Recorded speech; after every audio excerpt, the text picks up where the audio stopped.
Count your windows twice every night. I didn't. It started with an innocent enough warning from the old man next door. He was a reclusive figure, always dressed in faded flannel and worn-out boots, with gray stubble that covered most of his face like a second layer of skin.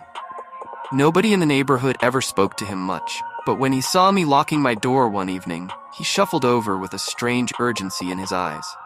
"You live alone now, don't ya?" His voice was raspy, like he hadn't spoken to another human in days. "Yeah," I replied, a bit uneasy but polite. "Why?" He leaned in close, his breath hot with the scent of whiskey. "You better count your windows twice every night before bed," he said, his eyes narrowing. "Make sure they're all closed, all locked. If you don't, well, let's just say it ain't good." I chuckled awkwardly, unsure if he was joking or just drunk. "Sure, I'll do that." The old man's expression didn't change. "I'm serious, kid. Count them. Twice. Or they'll come in." I watched as he shuffled back to his house, a creeping unease settling in my gut. "They'll come in." What did that even mean? But I shook it off as the ramblings of a lonely old man with a little too much time and liquor on his hands. That night, as I wandered around my house before bed, I found myself thinking about his strange warning. I stood in front of the first window in my bedroom and closed it tightly, then the one in the kitchen. After a second of hesitation, I moved through the house, checking each window carefully, just as he had suggested. One in the bathroom, two in the living room, each of them shut and locked. When I reached the last one in the hallway, I counted again in my head. 5 windows, all sealed. It felt ridiculous, but I did it anyway. Twice, just like he'd said. Nothing happened that night, of course. But over the next few days, I couldn't shake the feeling that something was off. I noticed subtle things. A draft even though the windows were closed, strange sounds late at night, and, most unsettling, a growing sense of being watched. The next week, I came home late from work, exhausted, and forgot about the old man's warning. I went straight to bed, my body too heavy with fatigue to bother checking the windows.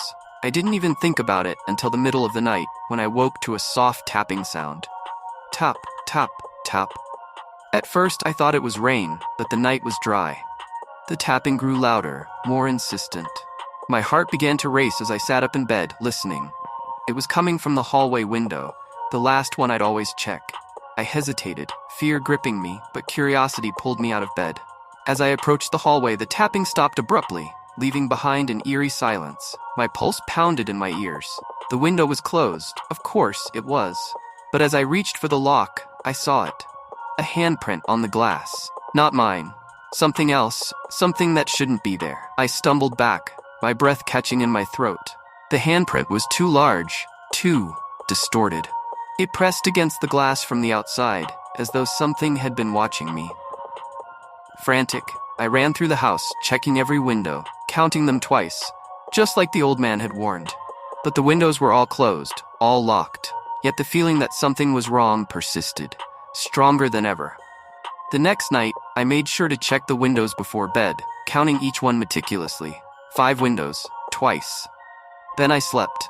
But the tapping came again. This time louder, faster. It wasn't just one window either, it was all of them. A frantic, rhythmic tapping from every room surrounding me.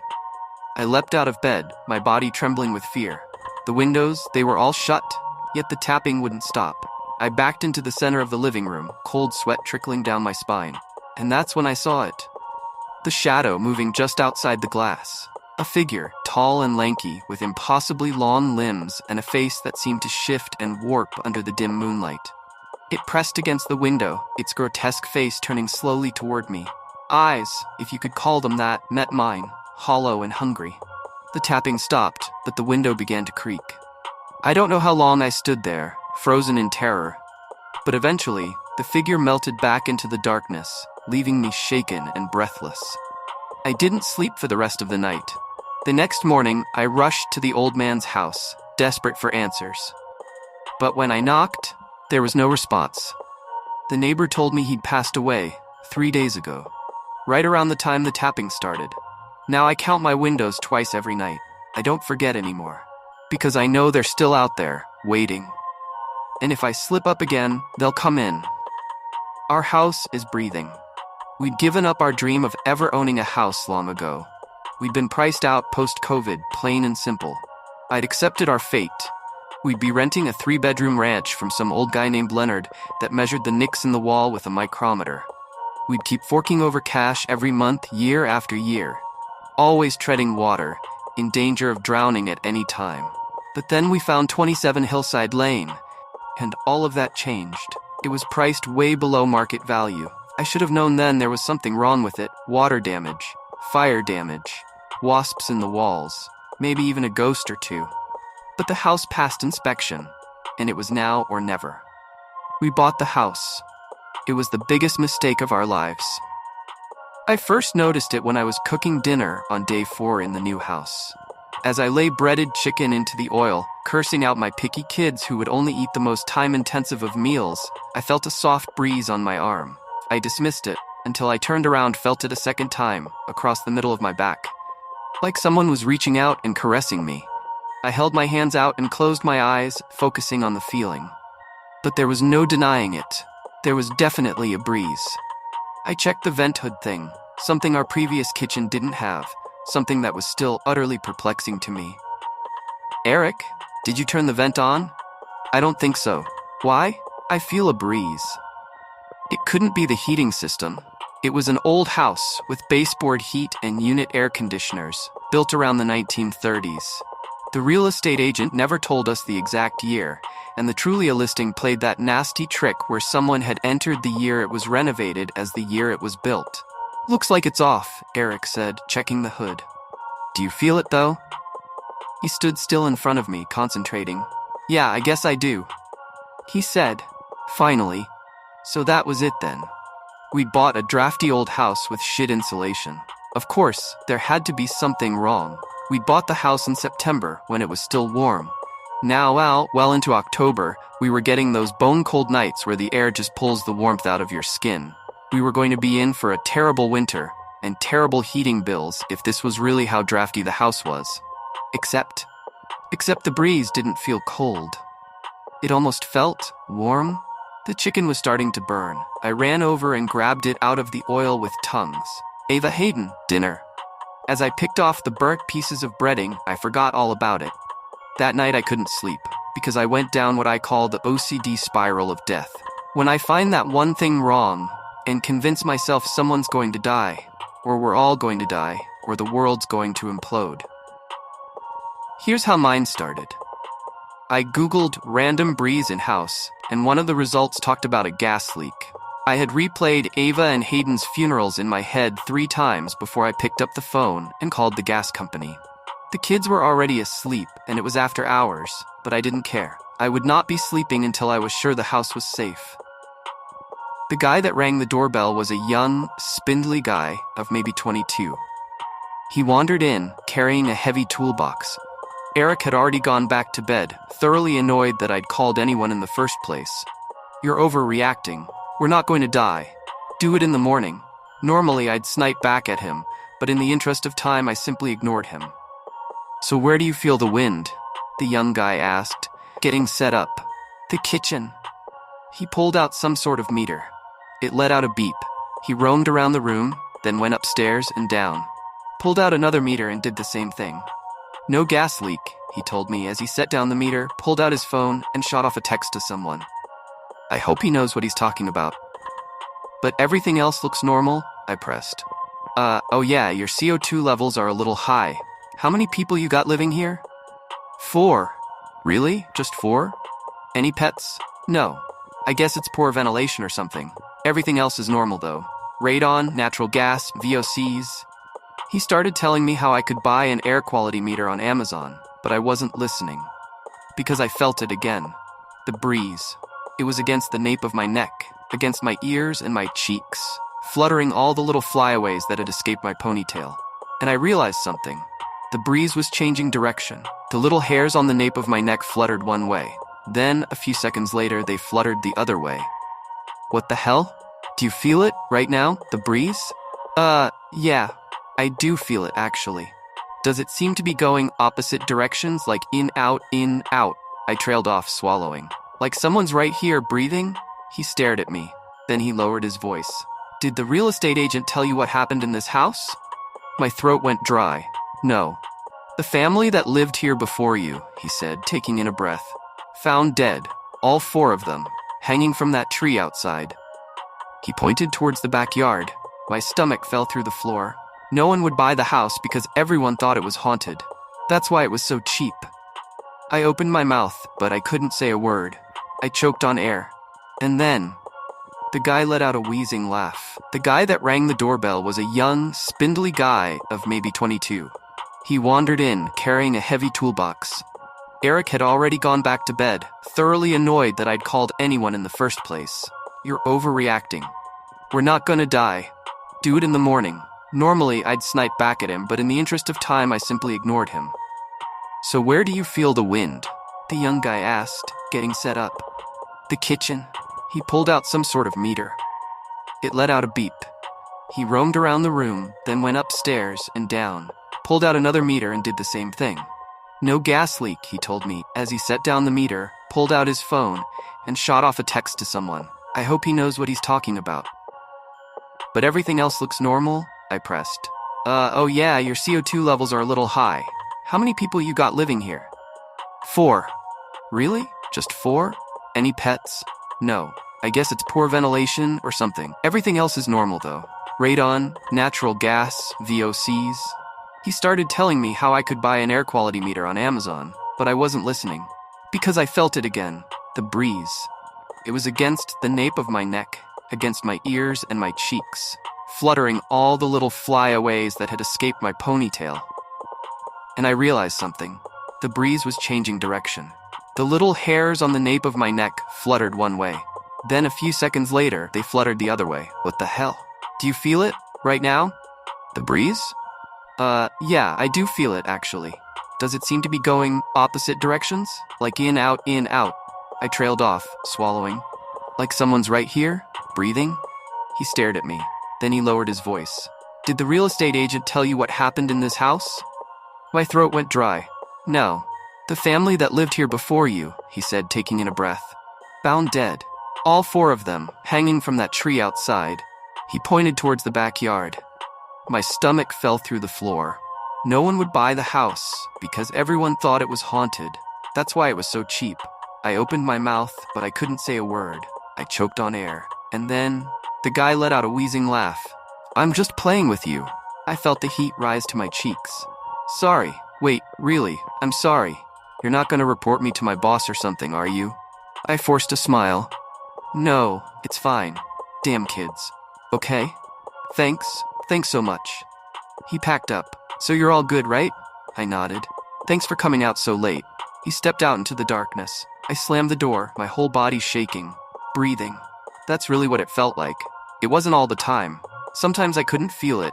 Sometimes I could feel it, powerfully. I ended up taking the guy's suggestion and buying an air quality meter. He was right. The CO2 levels were really high. So I opened some windows to ventilate, and because it was a lot less disturbing when the windows were open. As it turned out, however, the breeze was far from the only thing wrong with this house. On Tuesday afternoon, I decided to do some unpacking while Eric was at work and the kids were at school. I was feeling frustrated, both with my work. I was editing photos after one of my family photo sessions, and because it seemed like I'd misplaced my engagement ring for the umpteenth time. Besides, the house was really bothering me. Everything felt too blank, too sterile. It wasn't ours yet, without the ceramic red chicken in the kitchen, or the collage of family photos on the wall, or my photo of an autumn forest hanging in the foyer. So I got out the stud finder, some nails, and got to work. The stud finder was one of those magnetic ones that you hang from a string to find the nails in the studs, so I'd be nailing into wood rather than flimsy drywall. So there I stood, swinging the stud finder back and forth on a piece of tie-dyed yarn in front of the wall. Like some kind of weirdo. I waited to feel a tug, waited for it to catch. Nothing happened. I stood there for 15 minutes, repositioning the stud finder, walking closer and further away, holding it at an angle, swinging it fast and slow. The stud finder never found a nail. Am I using it wrong? But I'd hung up stuff a few times before. I never had this much trouble. I tried different rooms, but it never caught on anything. I finally gave up. Instead, I went to get the mail before the kids got home and everything descended into chaos. When I turned around, I looked at the house, really looked at it. It was an odd-looking house. That much was true. A small Victorian, scalloped shingles painted robin's egg blue, with stark white trim. A porch with engraved support columns, bare except for an old rocking chair the previous owners had left. A turret in the west corner, with a little spire that poked into the deep blue September sky. The turret was just a facade, sort of. It was just a small out-pocketing in the living room, like a bay window, almost. All of the turret that extended taller than the height of the house was just part of the attic. People always picture some sort of medieval tower with spiraling stairs. I know I did. But it isn't true. I headed back inside, sifting through the mail as I went. But when I got to the front door, I stopped dead. I was locked out. "For fuck's sake," I said under my breath. I tried the door a few more times, then I went around the back, but that door was locked too. I sighed and stared up at the old house. Eric wouldn't be home for a few hours. Even if he could leave work early, I couldn't text him. I didn't have my phone. As I paced around the house a second time, I noticed one of the windows was open in the living room. Of course, I'd left them open to ventilate. I started popping the screen out. The yard sloped gently back though, so the opening was actually a few feet higher than a normal first-story window, which would make getting in a challenge. I set the screen against the side of the house and started to pull myself up. Making a complete fool of myself, I hung on for dear life and scrabbled to swing a leg over the windowsill. I slipped and fell into the soft, wet dirt. Pain shot up my hands and knees. I slowly got up, and as I did, realized there was blood on my hands. I'd cut them somehow when I fell. Defeated, I walked back to the front porch to collect my thoughts. On a whim, I tried the door one final time, my blood smearing over the brass knob. This time, it opened. There's something wrong with this house. The kids had already gone to sleep. I could tell Eric was annoyed. He was scowling at me over a John Grisham book, eyebrows raised. The door was locked, I swear, and then it was open. I explained everything in excruciating detail, from the breathing to the door to the lack of studs, how that factored into everything else I didn't know. I even told him how, when I went to clean the doorknob, my blood appeared to be gone. It just didn't make sense. "So, what are you trying to say? The house is haunted or something?" I pressed my lips together. "Maybe." He laughed. "Okay. What, you don't believe me? I think maybe the stress of moving out is getting to you." He closed his book and set it down, looking more serious now. "We were in the ranch for almost 10 years. It's a big change. Everything is so new. I'm not having a great time with it either, to be honest." "Really?" "Everything's in the wrong place all the time. I can't find anything. And it's always too warm in here. I get all sweaty at night. And well," his expression changed suddenly as he glanced at something behind me. "What?" I guess I noticed something kind of weird, too." My blood ran cold. "What?" "Okay, so look at the door frame of the closet," he said. "Look up in the corner." I turned around and looked. The wood trim around the closet door was beveled and painted white, like molding or wainscoting. A little fancier than the room deserved, but I didn't notice anything off. "I don't see anything. Look, there aren't any seams." I stepped over to the door. He was right. In the corner, I'd expect to see a thin seam where the side trim met the top, but there wasn't any. It looked like someone had carved the entire trim out of one piece of wood, which didn't even seem possible. The closet door was about 7 feet tall and 3 feet wide, which would require a redwood, basically. Maybe it's just really good craftsmanship. I checked every window frame, every door frame. There are no seams anywhere in the house. It doesn't make any sense. No, it doesn't. My heart began to pound. I felt uneasy, suddenly too hot. "Obviously, haunted houses don't exist," he said quickly, as if my anxiety might pull him into depths of conspiracy theory he didn't want to follow. "But there is something a little off about this house. I will give you that." I stared at the doorframe, my heart pounding. Something was very wrong here. I woke with a start. The bedside clock read 3:43 a.m. I rolled over, wrapping the blanket snugly around me, trying to fall back asleep. That's when I heard it. A heavy thump coming from above us. Every muscle in my body froze. I turned to Eric, shaking him. "Did you hear that?" I whispered. Hear what? Something in the attic. He muttered something about squirrels and bats and how it was nothing to be afraid of. I shook him harder. Finally, he sat up in bed groaning. Okay, he said, pulling on his pants. I'll go check it out. I rocketed down the hallway to check on the kids as he pulled down the attic hatch. By the time I made it back, he was already halfway up, bare feet on the old, warped, fold-out stairs. Did you see anything? I called. No. I watched him disappear into the attic, the shadows overtaking him, completely covering him, like the darkness wasn't just the absence of light but something, a presence. I held my breath, listening to his footsteps thump above me. Wait, what is that? My blood ran cold. Hang on. I shouldn't have gone up after him. But in the moment, the curiosity, the dread gripped me, and I catapulted up the stairs, phone poised to dial 911. When I found Eric, he was standing at the far west end of the attic. The corner where the turret was, he was standing in the doorway of it, where the attic pocketed out into the turret's final floor. His form was blocking whatever he was looking at. Eric, what is it? For a moment, he said nothing, not even turning around to look at me. I don't know, he finally answered. What do you mean, you don't know? I walked towards him, my phone's flashlight scanning over the unfinished space.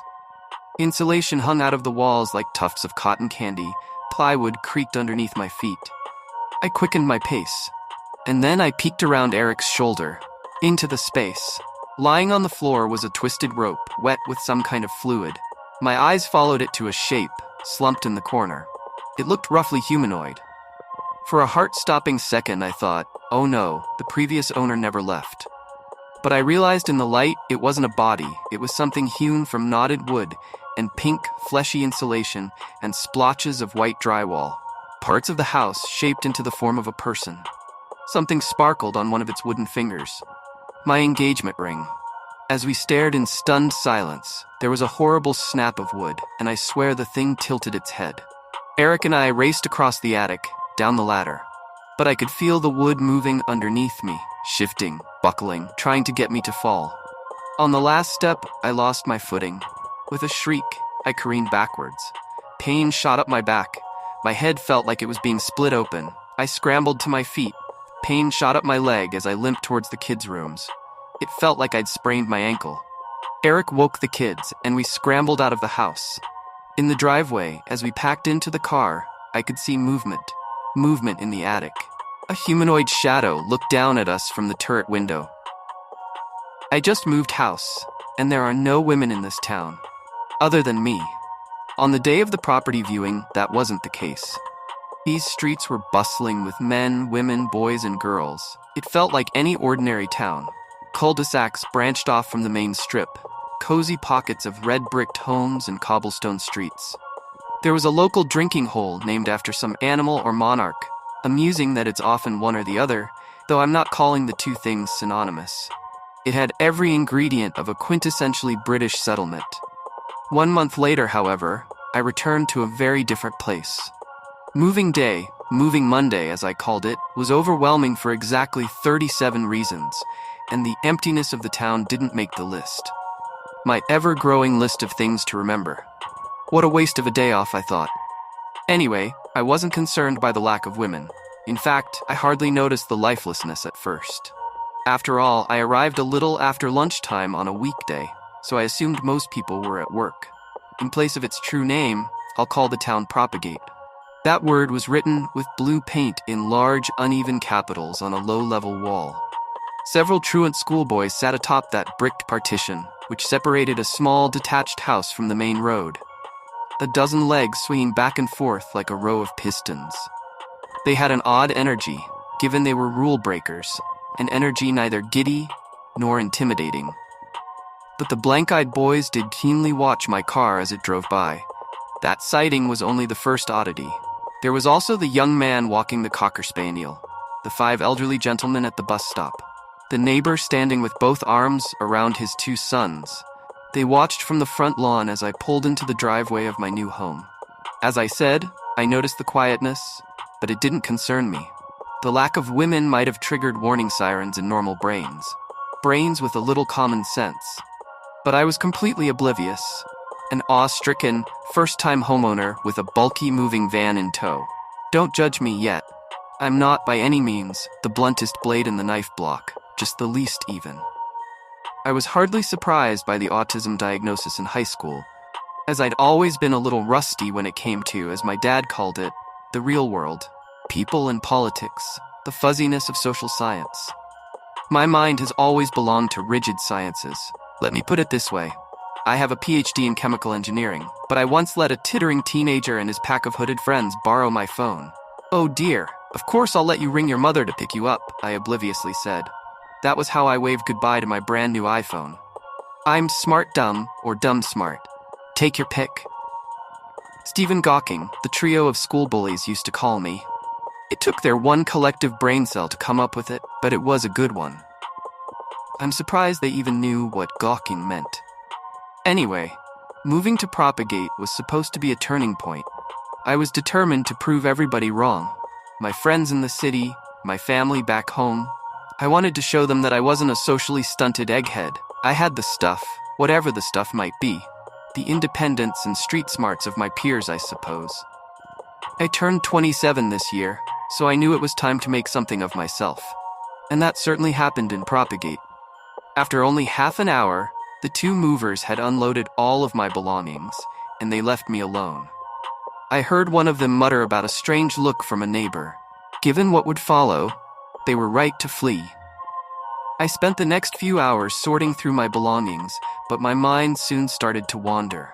I needed something less mind-numbing to do, so I decided to spend the rest of my day exploring Propagate. I took a stroll to the nearest convenience store, hoping to familiarize myself with the layout of my new hometown. And as I left suburbia behind, Propagate's true nature revealed itself to me. I entered a main street littered with dozens upon dozens of townsmen, far more than there had been on my street. And there came a twisted feeling in my belly. Even an atypical mind like mine knows when it's outnumbered. It was an infestation of suited business types, schoolboy clusters, and dog walkers. There was no longer any avoiding it. The fear, the feeling of eyes dancing across my flesh. And once I realized that heads were swiveling to track my movements, I scurried across the road to enter a store on my right. Things were worse inside. On the street, there had been options, routes of escape. Even as an autistic woman, I've acquired the social skills necessary to detect when the male gaze tips from icky to sticky. When it glues so industrially to your skin that you sense impending, inescapable danger. When you realize that the watching man or men might want to do more than look. That early evening, mere minutes before the sun merged with the horizon, I felt utterly and entirely alone. I had only an inch of daylight on my side. I didn't feel safe. I wasn't safe. And as I said, I had hoped things would be better inside the convenience store, but they weren't. I'd only thrust myself into a more claustrophobic arena of prowling eyes. What terrified me so greatly was that the eyes hardly looked like eyes at all. Eyes can't hurt you, but the town's many sets of spheres were alive. Hundreds of spheres connected to one unified horror. And whatever thing followed me, disguised as countless pairs of pupils, it promised a nightmare. Would you rather be alone in the woods with a bear or a man? That question rang in my head, and I thought about a third option. Something neither man nor beast. Whatever that thing might have been, I was already alone with it. A supermarket worker, name tag reading Mike, eyed me from a few yards away. He looked sick. Not sick with lust, not even sick with a common cold. His eyes were swollen, appearing too large for the sockets in which they lived, and his skin bore stretch marks, as if bulging from the pressure of something. A terrible thing below Mike's flesh, settling alongside his skeleton and organs. Now, I've been stalked and even manhandled before. I wasn't new to the fear of strange men. But this was something else, a scenario above the pay grade of my primitive fear response. Strangers were stopping in their tracks. That was what unsettled me. It was as if they had been skewered by poles protruding from the ground, as if each man had been forced by something beyond his control to endlessly pivot, to follow me with a cutting gaze. Nadia? A static female voice called. Relief and fright simultaneously seized my body. Relief at having heard the voice of another woman, but fright at the mystery of its origin.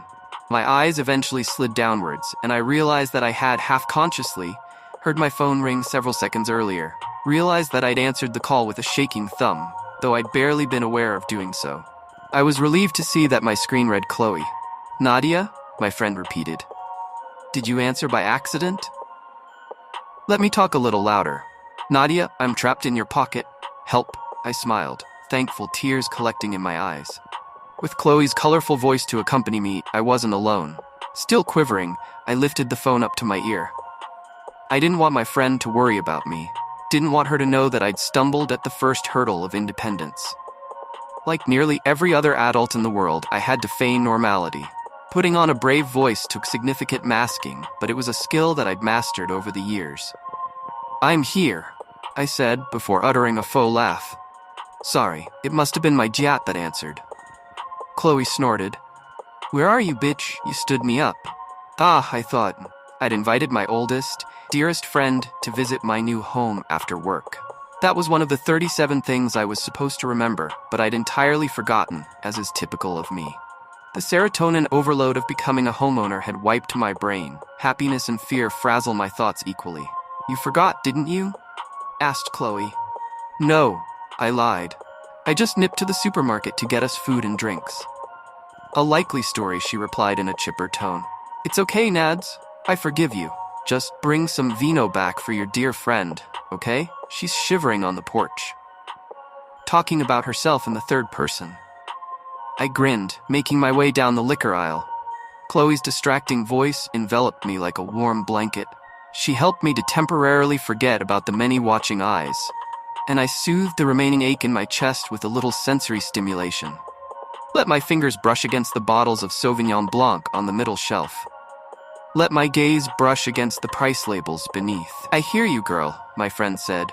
You're drooling over the dirt-cheap brands. It just seems unnecessary to buy an expensive bottle, I pointed out. They're all the same, really. Chloe groaned and replied, They are not all the same. Do I need to come down there and pick for us? No, I inwardly pleaded, tuning into my environment once more. As much as I craved her company, I didn't fancy the idea of doubly hungry eyes salivating at the only signs of female life. I'll buy a good one, I promised. See you in 10 minutes or so. Okay, Chloe said. See ya. I wanted to scream for her to stay on the line, but my friend hung up before my lips had even parted. And then I returned to the reality of my situation. After I put my phone in my pocket, I scanned both ends of the shop. In the aisle adjacent to mine, an elderly gentleman was lightly tapping a box of oatmeal with wrinkled fingers, but his eyes were facing me. I noticed his walking cane on the tiles below. He'd let it clatter to the floor at some point. His free hand hovered aimlessly, and his fingers were curling in a groping motion. Not for the cane that he'd been holding. For me.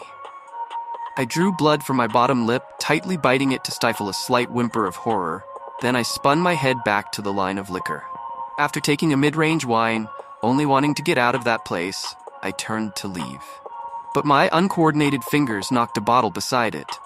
As it started to topple, I watched in panic, bombarded by a nightmarish vision of strewn glass and red liquid. By a vision of every last townsman converging on my location to inspect the commotion. I was thankful, of course, when the wine did not fall. Thankful until I realized that the tilted bottle was suspended in midair. Realized that a set of bulky fingers were wrapped around it. The hand came from within the sea of bottles, and I knew I shouldn't, but I instinctively squatted to look through the gap between two shelves, followed the black-sleeved arm to the next aisle, to the stranger who had stretched his arm through the shelving unit to catch the bottle. A man whose face was not revealed, for he rose far above the middle shelf.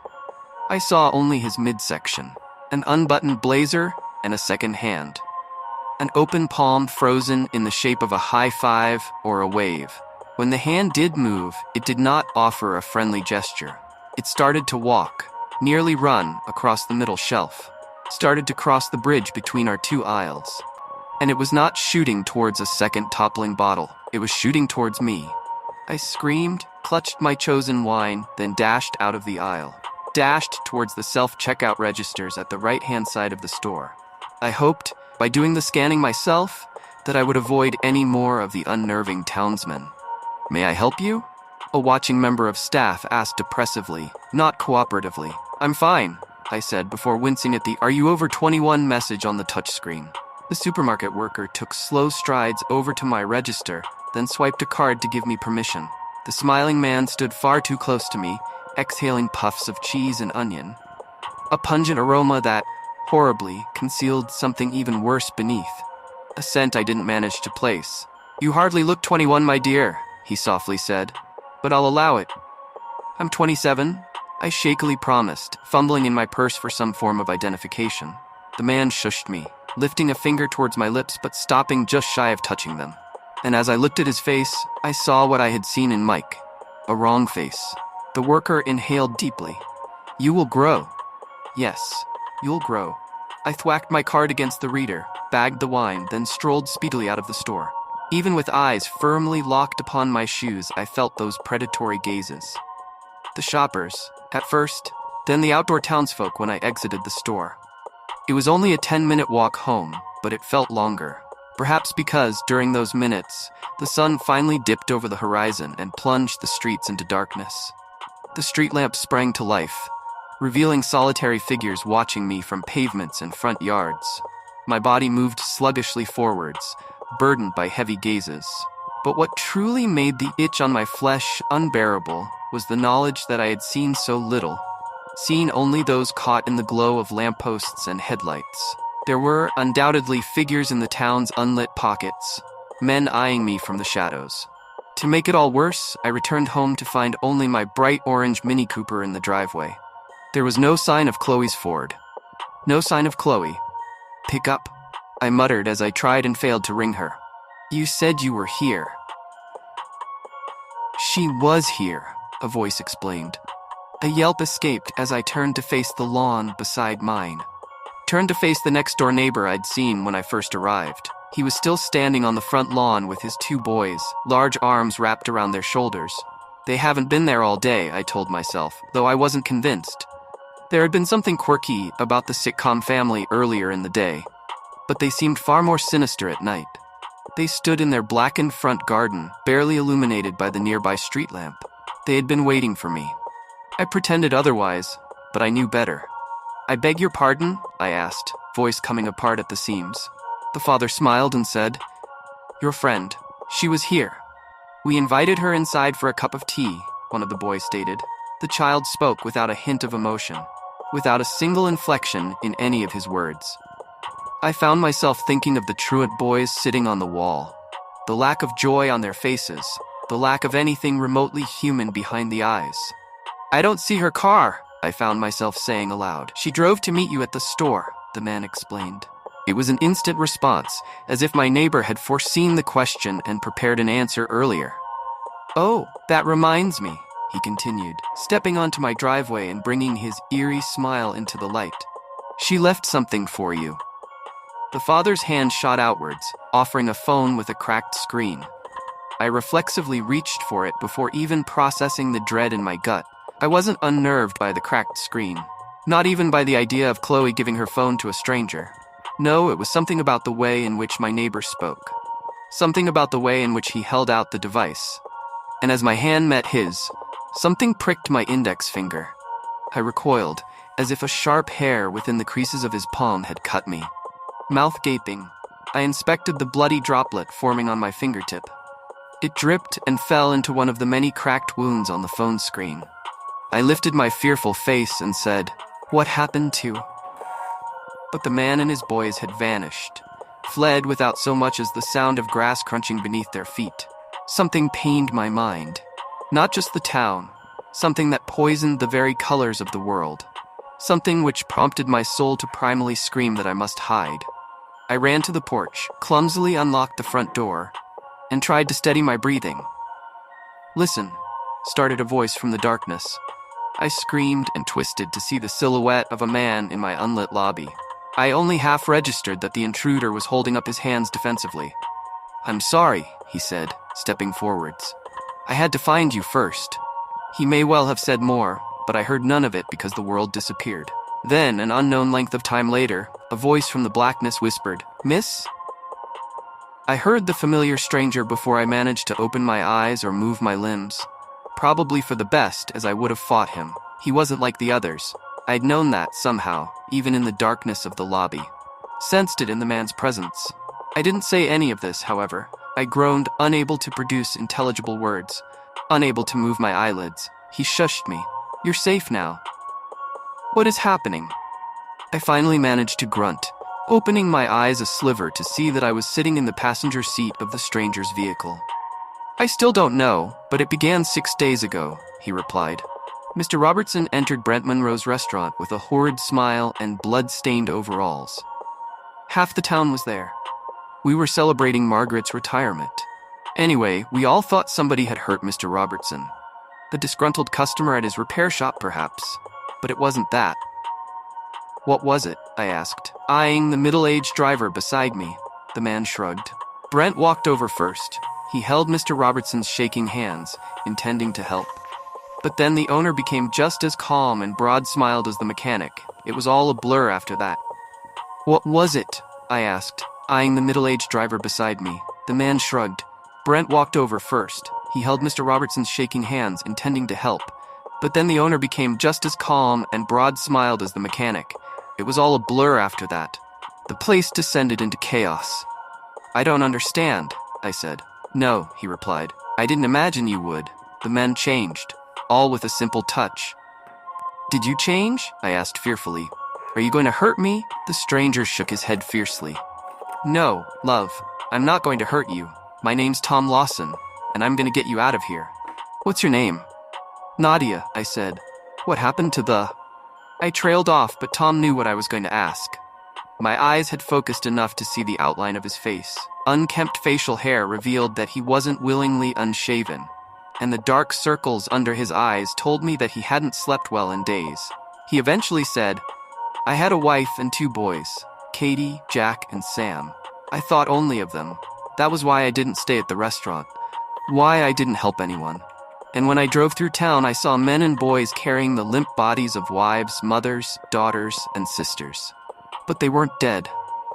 Tom noticed me inspecting the dried blood on my index finger, and he nodded. "They didn't want to kill the women, Nadia," the man explained. "They wanted something worse. Something no man should want. But they're not men. I reckon you know that by now." I hung my head. Tom said, "It spreads by skin touching skin. Only the men. I don't know why. It might be a virus, might be the rapture. All I know is that, whatever they were, I didn't want to become it." "You don't have to explain yourself," I said. "I just want to leave this place." "Well, anyway, I came home to find my street in disarray. I don't know how it spread so fucking quickly, Nadia." The man paused for a long time, tears brewing in his eyes. "It took my boys. I had no words, so I sat silently. They were waiting for me in the front hallway," he continued, "and they told me that they hadn't seen their mother. I wanted to hug them. I did, but they were lying, and they weren't my boys anymore." "What happened to your wife?" I asked. The man started to sob. "I don't know." "Why are you still here, Tom?" I whispered. "Why haven't you left? Where would I go?" He replied, "I have nothing. No one. I wanted to redeem myself, Nadia. I wanted to help those left behind. People hit at first, those not infected, those not taken. But it caught up to all of them in the end. Haven't seen a woman in days. Not until you, of course." "Rotten timing," I said. He shrugged. "I found you before they did." "I know," I said, nodding. "I owe you my life." Tom waved a hand dismissively. "Katie might still be out there," I continued. "They might all still be out there." "I hope so," he replied, before turning to me. "That's what keeps me." By the time the car's beams lit the figures, it was too late to brake. They stood 3 abreast on a road near the perimeter of town, a road without street lamps. The barricade of bodies was revealed by the headlights only when 200 feet away. And believe me when I say that, whilst traveling at 50 miles per hour, it takes only a couple of seconds to cover 200 feet. Tom managed only to veer the steering wheel to the left, losing control of the car and colliding with a tree beside the road. The force of the impact didn't leave us unconscious. A small blessing, given that the 3 strangers were already approaching our vehicle before I even managed to undo my belt. After freeing myself, I placed a hand in my empty window frame, cutting my hands on glass shards. I was grateful that the front bumper of Tom's Jeep had taken the brunt of the impact, but we were not both unharmed. The driver grunted painfully as we clambered out of the car, clutching his abdomen. Then he offered me a bloody smile. "I'll keep them occupied, Nadia. Go." I wanted to stay and argue. It was the proper thing to do. But the man, having sustained either minor or major injuries, had already started strolling towards the approaching figures. Either neurodivergence or my flight response kicked into gear, and I found myself running along the road, running back into town, because I didn't fancy my chances with the bulky men who were blocking our escape route. There were frightened cries from behind, and then there weren't. Tom Lawson had been unplugged. His scream did not fade. It instantly died. He chose to stop screaming of his own accord. I knew what that meant. I knew what had happened to him. The road back to town was obstructed by several more men walking towards me. I was being sandwiched by my hungry-eyed watchers. No way out of town. No way back to town.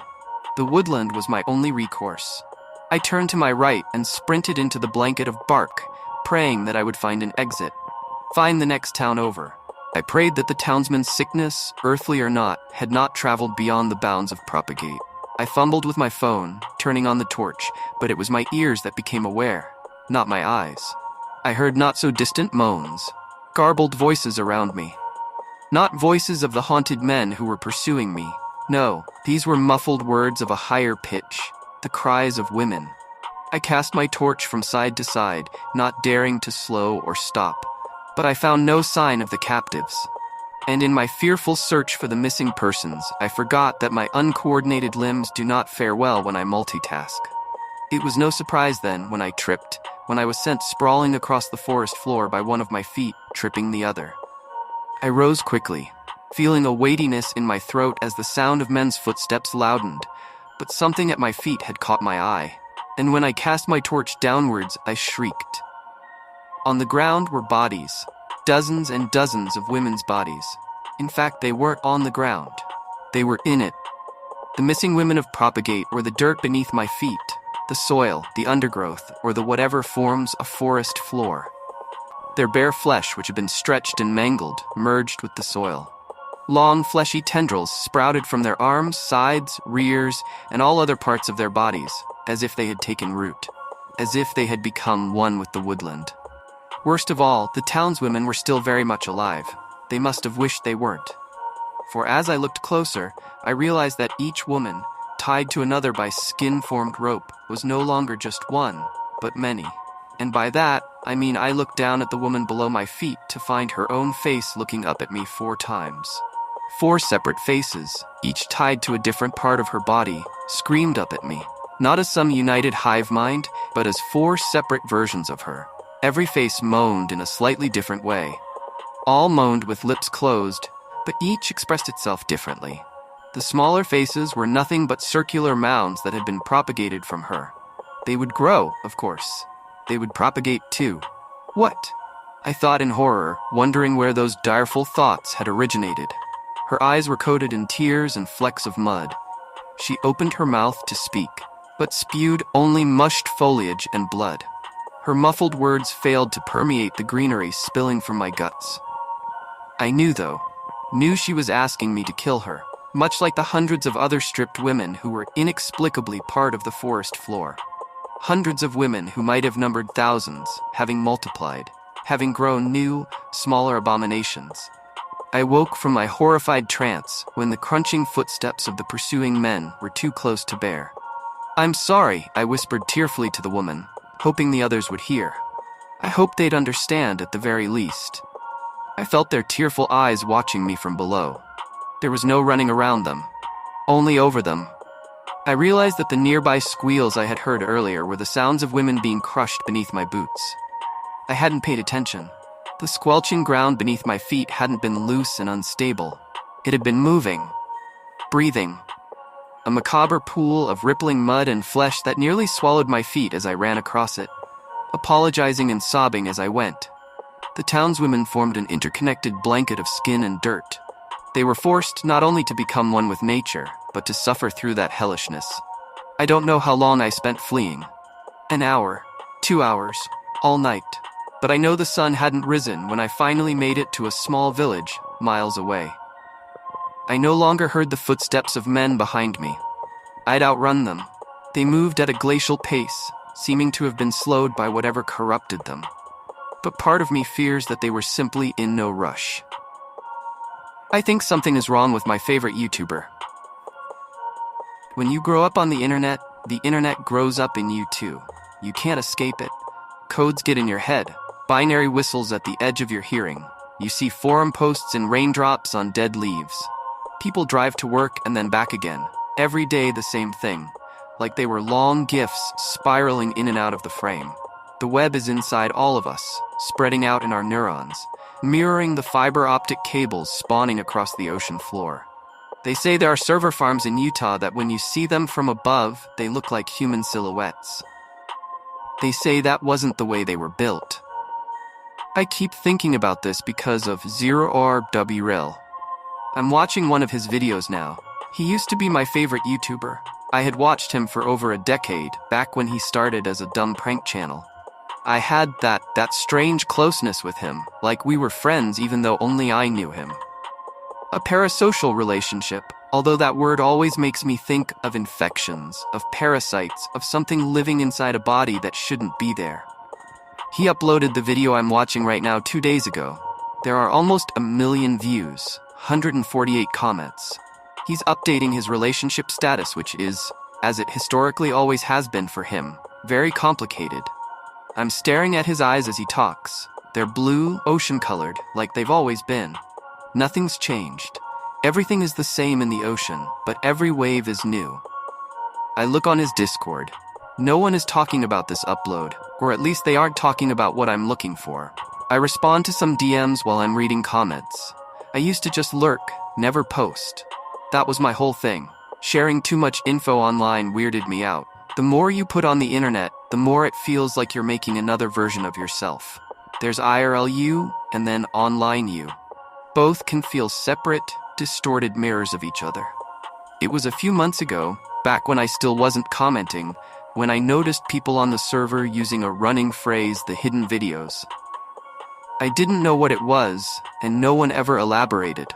I assumed it was just an inside joke, but there was something off about it. A lingering weirdness.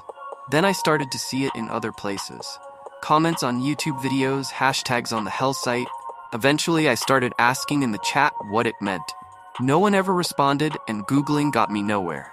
Every site online that seemed to have any information was login restricted, which led me to revive my nearly dead social media accounts. That was when things changed. I guess I got so used to logging in and responding to messages, I started posting other stuff about me too. Small things at first, stuff like complaints about not finding things I was looking for, then links to articles I found interesting or depressing, talking about my day, pics of my dog. At some point, I remember uploading a selfie, watching a little accumulation of hearts grow under the picture. The petite endorphin shot companies talk about that keep us posting, keep us on their platforms, keep us online. At this point, I had started to assume I would never find out what the hidden videos were. Everything was a dead end. I had decided to write it off as another Univolve internet mystery, like who buys the most glitter. Bedsides? I had convinced myself this whole thing was a dumb joke, an elaborate troll no one talked about. I felt like I had spent 2 months asking what updog is while everyone tried to not laugh. Which is when I got the DM. It was just a link, nothing else. The kind of thing you'd guess was spam and delete, but it wasn't spam. The hyperlink test read, "Here are the hidden videos." I went to the person's profile who sent it, but there was nothing there. Completely blank. No comment history. No links in their bio. Their username was just a jumble of letters and numbers. And when I searched the combination, I got no hits in response. I messaged them, but they didn't respond. How long did I spend looking at the link? It felt like hours, the text glowing blue the way fires do in ghost stories when the devil is near. Then, finally, I clicked it. There was barely any text on the site. I was so used to the overabundance of information on most sites, the staggering amount of empty space seemed almost sinister. No menu, no links to anything, no about button to click. Just 6 embedded videos with dates under them, and the hidden videos written at the top of the page. The videos were 0 or 3 posts, all from 3 years ago. 2 were from 2 separate days. The final 4, all from the same day. I bit my lip and leaned forward to study the images in the thumbnail. All stills of his face, but I didn't think I had ever seen any of them. My heart racing, I clicked play on the first video. It seemed totally normal, just him talking about his day. Uninteresting. Kinda boring. Then he said, "Oh, one weird thing did happen." He went out late to the burrito place across the street from his apartment, the one he always went to. The main burrito guy, Adam, laughed when he saw him. "Back already, man?" Adam, the burrito guy, was a reoccurring character in Zero-W3's videos. He had a thick Massachusetts accent and frequently told Orthril stories about accidents in his workplace. Orthril said he asked Adam, the burrito guy, what he was talking about. Adam said, "Dude, you were here an hour ago." Orville explained he just got there, and Adam said, "Holy shit, you have a twin. Do you want to watch the CCTV?" I told him that, hell yeah, I want to watch the CCTV footage. Zero-W3 said. He cracked his knuckles. I thought that would be fucking baller. So we go in the back and he fires it up. I felt pretty cool, like I was on some surveillance shit. We fast-forwarded through some customers and then, bang, there was the dude. Guys, he looked exactly like me. Like clone level. Adam was helping somebody else, so we watched Jai make his burrito. Oh, and Jai, if you're watching this, Adam said you gave him too much guac. Just thought you should hear it from me, bro. Anyway, he gets his burrito and pays and then looks up at the camera like he was watching the camera, watching us instead of us watching him. Total weird shit. But dude, if you see this or someone knows you, I want to meet up, alright? I would love to chill with you. Clone Club style. Okay, I'm out. Smash like and subscribe, prescribe, face reveal. Eights turned the camera off. That was the end. Frowning, I clicked on the next video. It was from a few weeks later. He looked a little ragged, his hair messier than usual. After a long pause, he began to start talking, apologizing, saying he had tried to film the video twice, but it hadn't worked. "A few days ago, I posted a video about some guy who looks like me," he said. "But that video is gone." Which, dude, I don't understand. I didn't delete it. He looks away from the camera, and when he looks back, he said, "I think someone is messing with me." Sadie and I were sort of back together, went to the grocery store tonight, and I saw him, the guy who looks like me. We were in the cereal aisle. Sadie's getting cereal, by the way, not me. I'm still doing the all-toast breakfast challenge. Rise up, toast family. He raised his arms up and made what seemed to be a bread symbol with outstretched hands. Then he lowered his arms and the enthusiasm vanished from his face, replaced by indecision and concern. But yeah, this dude. He was at the end of the aisle, no cart, nothing, just standing there staring at me.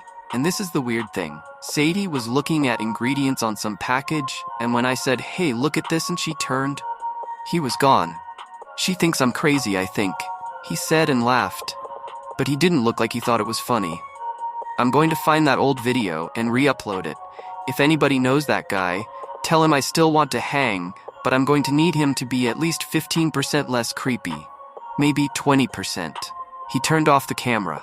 The next 3 videos were short, each under a minute. He was filming outside, taking footage of a crowd. You could hear him whispering, but it was unintelligible. I watched them each again, but I couldn't make anything out. Then I saw him at the far edge of a frame. Someone who looked exactly like Thrill, staring at the camera.